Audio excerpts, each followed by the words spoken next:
Yang nemenin di sana kebetulan bapak sama ada salah satu perawat dari sama orang rumah, ada 3 orang yang nemenin.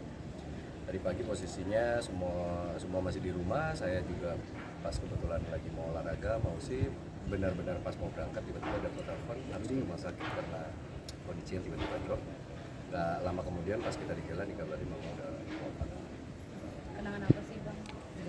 Wah, banyak banyak banyak banget ya, bisa dibilang itu ibu kedua saya ya gitu, terutama buat Usi. Pasti Usi yang lebih terpukul karena ibunya yang paling dia sayang. Usi kebetulan anak satu-satunya perempuan di rumah dan deket banget sama mama, sifatnya mirip sama mama dan banyak hal yang diturunkan dari mama ke Usi gitu. Kalau kenangan ya banyak banget di rumah ini, jadi saya nggak mau segala sesuatunya punya cerita bareng sama mama. Ada kesan-kesannya kali kan mungkin dari anak-anak dari Nah, waktu beliau kemarin kembali sadar itu, waktu bisa diajak ngobrol itu enggak, dia nggak minta apa-apa, cuma minta dibawa pulang sebenarnya. Dan ini Usi juga udah nyiapin salah satu kamar di rumah ini untuk ditempatkan buat mama gitu, plus dengan perawat udah dipikirin tempat tidurnya segala macam, dibersih bersihin apa segala macam. Ternyata ya takdir bilang berbeda. Kalau pesennya sih itu aja, dia nggak mau dimakami jauh-jauh dari adik Usi yang kebetulan 1,5 tahun yang lalu meninggal. Dan almarhum Gilang itu memang salah satu yang paling dekat, anak yang paling dekat sama mama. Makanya mama waktu Gilang pergi itu turunnya luar biasa. Mulai dari situ memang turunnya kondisinya mama, dan susah buat move on-nya gitu. Karena mungkin beliau ngerasa sebagai orang tua, kenapa nggak saya dulu gitu, kenapa harus anak saya dulu yang diambil dan lain-lain. Makanya pesannya cuma itu doang pas beliau lagi sadar tuh, kalau tiba-tiba mama meninggal, mama nggak pengen jauh-jauh dari kita.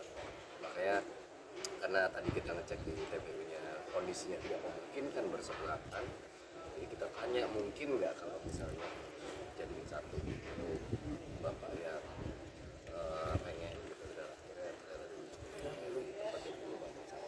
saya juga posisi ini sangat rapuh apalagi tinggal Ya, ya Uci lumayan dekat sama mama. Dan menurut pengakuan Uci dulu zaman dia tadi syuting yang materi mama, terus kuliah yang tersebut mama. Pokoknya memang semenjak saya berhubungan sama Uci aja saya bisa ngeliat kedekatan antara mama sama Uci ya. komunikasinya gitu dengan almarhum dengan saat Oh iya, iya, iya. Salah satu keahlian beliau yang kita nggak mungkin lupa sebagai anak-anaknya adalah kemampuan beliau di dapur ya.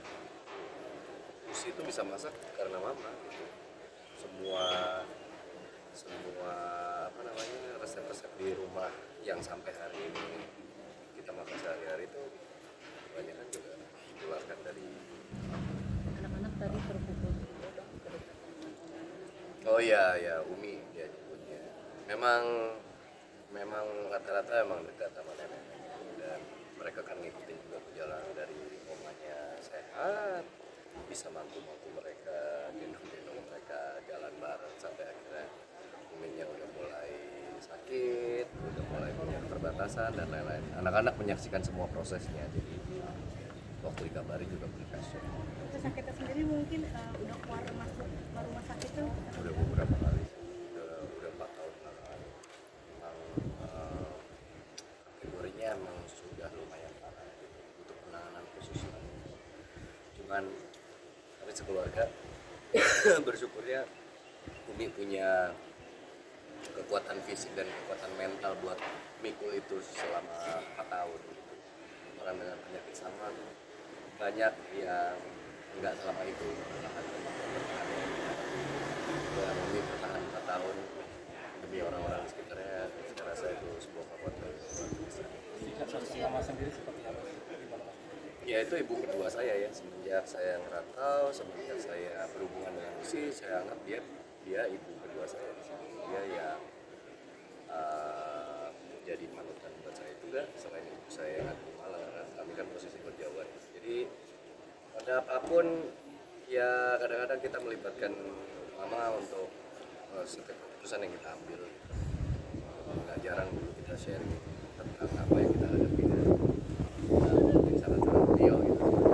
Saya mengalami saya sama-sama seperti saya kan. Usianya berapa Pak Dika?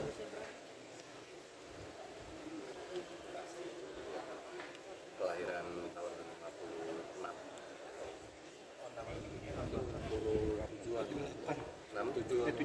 68. Ya, 68 kurang lebih ya. Bulan Juni kemarin. Posisinya sekarang di mana saat Di rumah sakit. Memang sudah sebulan ini masuk rumah sakit. saat itu lagi di mana? Saya di rumah. Jadi memang yang intens nemenin Umi di rumah sakit itu bapak. Karena memang beliau nggak bisa jauh-jauh dari bapak.